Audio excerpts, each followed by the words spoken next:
Hi everyone, I'm Sarah, an intern at Blue Ocean Society for the summer, where our mission statement is to protect marine life in the Gulf of Maine through research, education, and inspiring action. And welcome to week 2 of our weekly themes.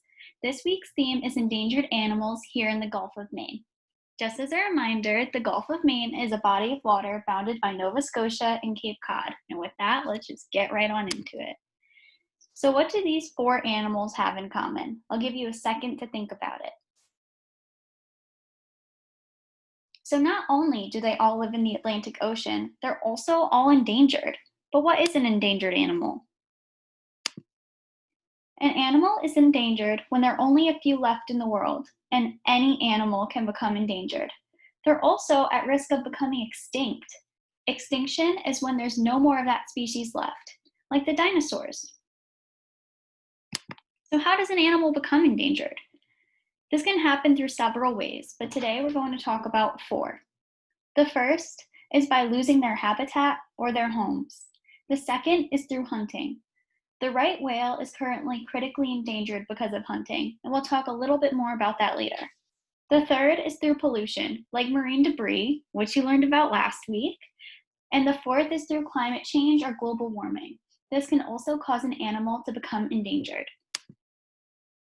So here are 4 of our endangered animals living here. The first picture is of a sei whale. The second is a North Atlantic right whale. The third is a fin whale, and their population is currently 22% of what it once was, and they're also the second biggest whale. And the fourth picture is of a green turtle. Can you think of any more endangered animals? Do you have a favorite? Mine is the North Atlantic right whale. So how can we help endangered animals? There are a lot of ways we could do this. The first is through education, by watching this video and maybe sharing it with a couple friends and family members. You could also reduce, reuse, and recycle, volunteer at things such as beach cleanups, like the ones that we host at Blue Ocean Society, and by buying local foods. Here at Blue Ocean Society, we're helping through the Year of the Right Whale project, coordinated by Jen here at BOS and Cindy at the Whale Mobile. This project's goal is to protect the right whale through celebration, education, and action. Right whales are baleen whales, meaning that they don't have any teeth. They use baleen, which is made out of the same stuff as our nails and hair. It's used as a filtering system to eat tiny animals called copepods.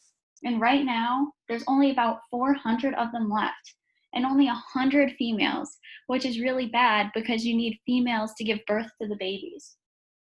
This is because of boating accidents, entanglements in fishing gear, and whaling or hunting. Years ago, they were seen as the right whale to hunt, giving them the name right whale. So we really need to protect these guys. You could do this by buying local. This reduces the amount of accidents and stress to the whale. Imagine that you're always at a really loud party and you have to scream to even be heard by the person next to you. Super annoying, right? That's the world that whales live in with all the boats on the water making so much noise. You could also refuse single-use plastics such as water bottles, straws, and bags. This will create less marine debris in the whales' homes. You could stay updated on this project on the BOS website. So here are some follow-up questions to think about throughout the week. What are some threats to endangered animals? What is your favorite endangered animal? Like I said, mine's the North Atlantic right whale. And how can you protect these animals? I have a couple games and crafts for y'all that'll be posted on the BOS website. There's a really fun fin whale maze. There's a craft of coloring in a right whale or your favorite endangered animal. And feel free to send in pictures because I'm really curious to know what yours are. And there's also a fun game for y'all. Thank you for watching, and I hope you have a wonderful week.